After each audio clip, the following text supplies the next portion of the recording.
Assalamualaikum warahmatullahi wabarakatuh. Perkenalkan, nama saya Sylvia Nur Hotimah dengan NIM 24210080 dari kelas A2 Program Pendidikan Bahasa dan Sastra Indonesia. Di sini saya akan memaparkan salah satu tataran linguistik, yaitu tentang semantik.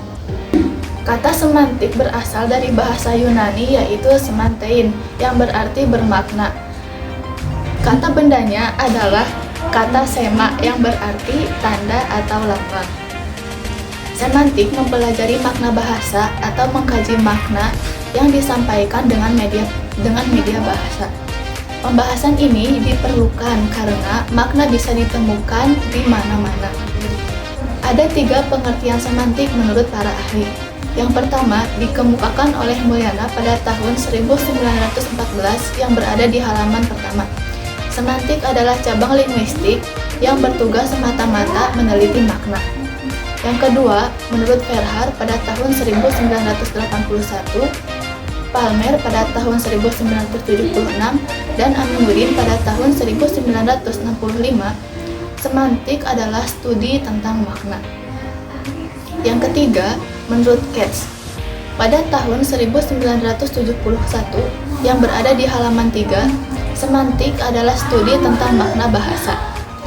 Dari ketiga pengertian tersebut, tampaknya harus ditentukan pengertian mana yang paling tepat untuk dipilih agar pengertian itu dapat dijadikan acuan dalam proses pengkajian semantik selanjutnya. Menurut pendapat yang oleh Kawas pada tahun 1990, menurutnya, semantik hanya mengkaji makna yang berkaitan dengan bahasa sebagai alat komunikasi verbal. Karena semantik menjelaskan tentang makna, berikut adalah ragam maknanya. Ragam makna adalah istilah-istilah yang digunakan untuk menyebut suatu macam makna tertentu yang dilihat dari sudut pandang atau kriteria tertentu. Banyaknya ragam makna yang kita dapati dalam berbagai buku sumber merupakan hal yang wajar.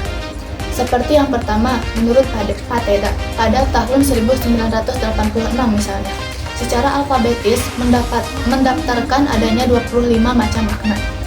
Yang kedua, menurut Leach pada tahun 1976, yang bukunya banyak dikutip orang, membagi makna menjadi 2, yaitu makna konseptual dan makna asosiatif.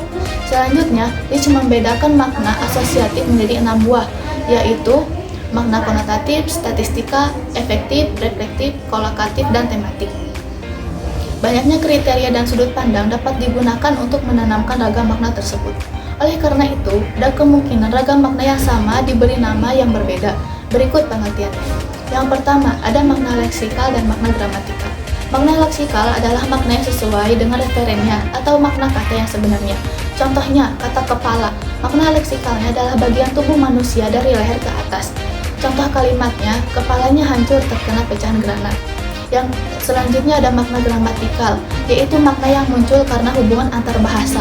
Contohnya, kata berjalan, karena adanya imbuhan ber yang menunjukkan kegiatan bahwa seseorang itu sedang berjalan. Yang kedua ada makna denotatif dan konotatif.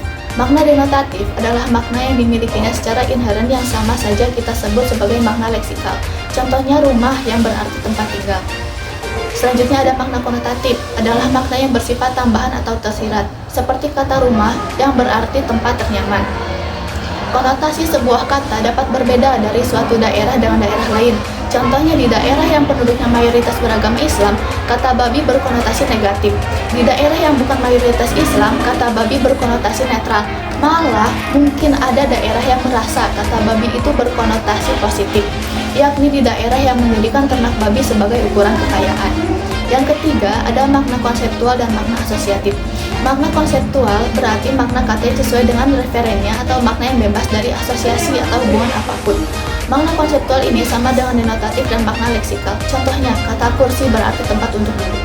Makna asosiatif adalah makna yang dimiliki sebuah kata berkenaan dengan adanya hubungan kata itu dengan keadaan di luar. Contohnya, kata merah berasosiasi dengan keberanian. Ada makna kata dan makna istilah. Makna kata digunakan dalam bahasa umum, seperti kata kuping berarti daun telinga atau bagian dalam telinga. Makna istilah digunakan dalam bahasa atau kegiatan tertentu. Contohnya, kata kuping dalam peristilahan kedokteran bermakna hanya bagian luar telinga atau hanya bagian daun telinga. Bagian dalam telinga menurut istilah kedokteran adalah telinga. Jadi dalam bahasa umum, kata kuping dan telinga dianggap bersinonim. Tapi dalam peristilahan kedokteran, kata kuping dan telinga adalah dua istilah yang aturannya tidak sama. Yang selanjutnya ada makna lugas dan makna kias. Makna lugas adalah makna sebuah kata yang sebenarnya, makna asli atau makna apa adanya. Contohnya, Karni harus berenang menyeberangi sungai itu. Maknanya, untuk menyeberangi sungai itu, Karni harus berenang. Makna kias adalah makna lain yang diumpamakan sebagai makna sebenarnya. Contohnya, meskipun dia berenang dalam kekayaan, tetapi hidupnya tidak bahagia. Kata berenang tersebut bukan berarti dia berenang seperti di kolam, tetapi berarti orang yang berada dalam tumpukan harta dan kekayaan. Selanjutnya ada analisis makna denotatif dan konotatif pada salah satu lirik lagu, yaitu Celengan Rindu karya Versa Besari.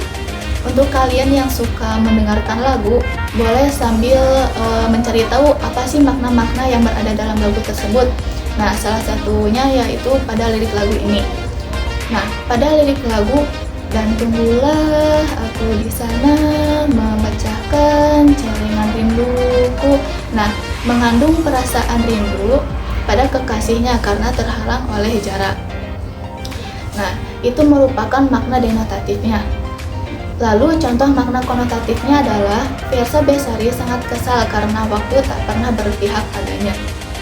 Ia ingin menghabiskan dan mengulang waktu bersama kekasihnya sebelum dipisahkan oleh jarak. Dan yang terakhir, Versa Besari rindu pada kekasihnya dan berharap kekasihnya itu menunggunya.